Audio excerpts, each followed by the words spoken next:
శ్రీమాత్రే నమ. ఈ వీడియోలో మనం ఏప్రిల్ 1వ తారీఖు నుంచి 24 ఏప్రిల్ మధ్యకాలంలో శుక్రగ్రహం మీనరాశిలోకి ప్రవేశించడం జరుగుతుంది. అంటే శుక్రుడు తన ఉచ్చ రాశిలోకి ప్రవేశించడం జరుగుతుంది. సో ఈ కారణం వల్ల ముఖ్యంగా స్త్రీ జాతకంలో అలాగే మగవారి జాతకంలో కూడా శుక్రుడు ఉన్నటువంటి స్థాయిని బట్టి, శుక్రుని యొక్క బలాన్ని బట్టి జాతకుడు జీవితంలో ఏ విధంగా సుఖాల్ని సౌకర్యాల్ని అనుభవించగలడు, అలాగే వైవాహిక జీవితంలో ఎంత సంతోషకరంగా ఆనందకరంగా ఉండగలడు, అలాగే జాతకుడి యొక్క స్త్రీ సంతానం ఏ విధంగా అభివృద్ధి చెందగలరు అన్న విషయాన్ని శుక్రుడి యొక్క జాతకంలో స్థితిని బట్టే తెలుసుకోవడం జరుగుతుంటుంది. జాతకుడు ఒక ఖరీదైనటువంటి వస్త్రాలు ధరించాలన్నా, ఒక మంచి వాహనంలో ప్రయాణించాలన్నా, లేదు సమయానికి వివాహం జరగాలన్నా, అలాగే ఆరోగ్యకరమైన భార్య లభించాలన్నా ఇవన్నీ కూడా శుక్రుడు జాతకంలోని స్థితిని బట్టి రావడం జరుగుతుంటుంది. ముఖ్యంగా స్త్రీ జాతకంలో శుక్రుడిని బట్టే వాళ్ళ యొక్క టోటల్ లైఫ్ ఆధారపడి ఉంటుంది. అంటే బాల్యంలో వాళ్ళు పుట్టినప్పుడు వారి యొక్క జీవన విధానం ఏ విధంగా సాగుతుంది, వాళ్ళ విద్య ఏ విధంగా నడుస్తుంది, అలాగే వివాహం ఏ సమయంలో జరుగుతుంది, అలాగే ఎవరితో జరుగుతుంది, వివాహం తర్వాత జీవితం ఏ విధంగా మారబోతుంది అన్న విషయంతో పాటు జాతకురాలు ఎంత మంచి నడవడిక క్యారెక్టరు కలిగి ఉంటారు, అలాగే వివాహం తర్వాత ఆ స్త్రీ అత్తమామలతో వాళ్ళ యొక్క బంధువులతో అంటే భర్త యొక్క బంధువులతో ఏ విధంగా నడుచుకుంటారు, తర్వాత ఆర్థిక స్థితి వివాహం తర్వాత ఏ విధంగా మారుతుంది, ఇవన్నీ కూడా స్త్రీ జాతకంలో శుక్రుడు ప్రముఖ పాత్ర వహించడం జరుగుతుంటుంది. అదే ఒకవేళ ఈ జన్మజాతకంలో శుక్రుడు బలహీనపడి, శుక్రుడు ఏ విధంగా బలహీనపడుతుంటాడు, తన నీచరాశి అయినటువంటి కన్యారాశిలో ఉన్న, లేదా రవికి అంటే సూర్యభగవానుడికి దగ్గరగా అంటే 10 డిగ్రీల లోపు ప్రయాణించినప్పుడు అప్పుడు కూడా జాతకుడు శుక్రుడు కంబస్ట్ అవ్వడం వల్ల ఇబ్బంది పడుతుంటాడు.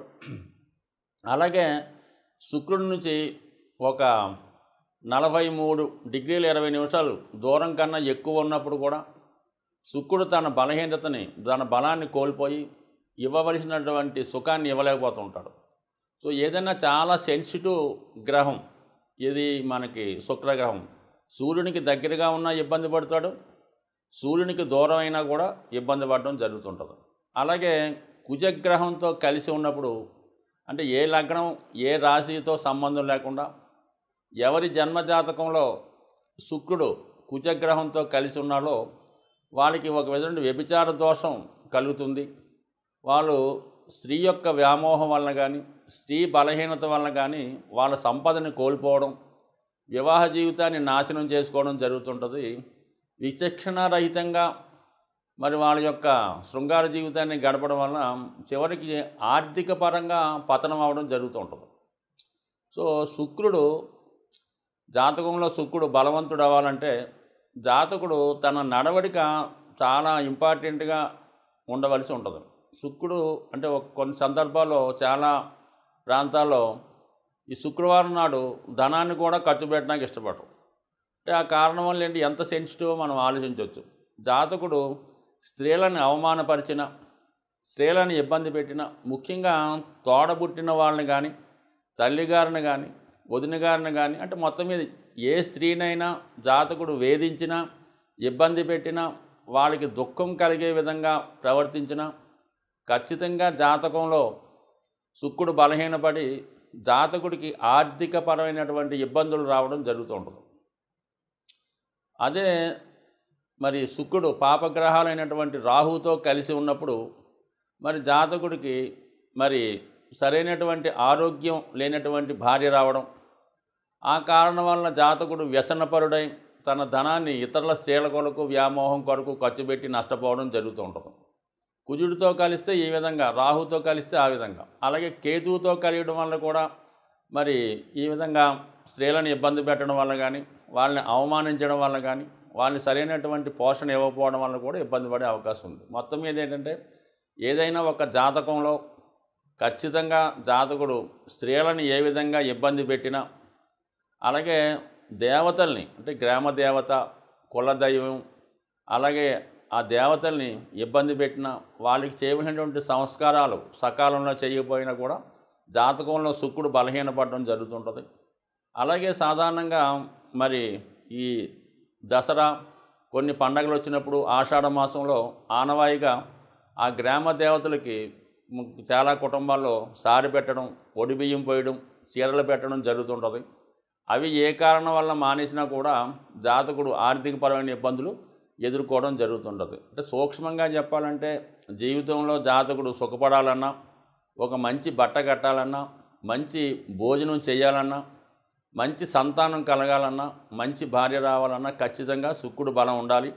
శుక్రుడు బలం లేకపోయినా శుక్రుడు బలం కోసం జాతకుడు ఈ ఇందాక చెప్పినటువంటి కార్యక్రమాలు నియమంగా తూచా తప్పకుండా పాటించడం వల్ల తను ఉన్న ఇబ్బందుల నుంచి ఖచ్చితంగా బయటపడే అవకాశం ఉంటుంది. కాబట్టి ప్రతి ఒక్కరు కూడా మరి శుక్రుని యొక్క అనుగ్రహం కోసం ఎక్కువగా లక్ష్మీ అమ్మవారి ఆరాధన, లేదంటే ఏ స్త్రీ దేవత ఆరాధన కూడా చేసుకోవచ్చు, కానీ లక్ష్మి అన్నది మెయిన్గా ఆరాధన చేసుకోవడం వల్ల, అలాగే వాళ్ళ యొక్క కులదైవాన్ని పూజించడం, అలాగే కొంతమంది వారసత్వంగా వాళ్ళ కుటుంబంలో ఎవరన్నా ఏదో కారణం వల్ల వివాహం జరగకుండా కన్యగా ఉండగా మరణించిన అటువంటి వారికి కూడా తగు విధమైనటువంటి కార్యక్రమాలు, పూజా కార్యక్రమాలు చేయడం, వాళ్ళని దేవతల్లో కలపడం లాంటివి ఉంటాయి. అలాగే పితృదేవతల్లో కూడా ఆరాధించడం వల్ల శుక్రుడు బలవంతుడై జాతకుడికి మంచి స్థితి, మంచి ఆరోగ్యం, మంచి భార్య ఇచ్చే అవకాశం ఉంటుంది.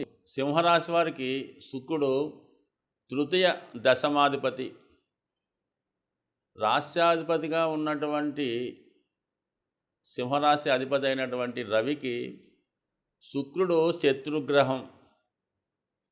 మరి ఇప్పుడు దశమాధిపతి, తృతీయాధిపతి అవుతున్నాడు. అంటే మూడవ స్థానం అన్నది విక్రమస్థానం, ధైర్య సాహసాలకు కారణమైనది. మరి జాతకంలో శుక్రుడు ఎంత బలంగా ఉంటే, గోచారరీత్యా శుక్రుడు ఎంత బలంగా ఉంటే జాతకుడు అంత ధైర్యంగా ముందుకు వెళ్ళగలడు.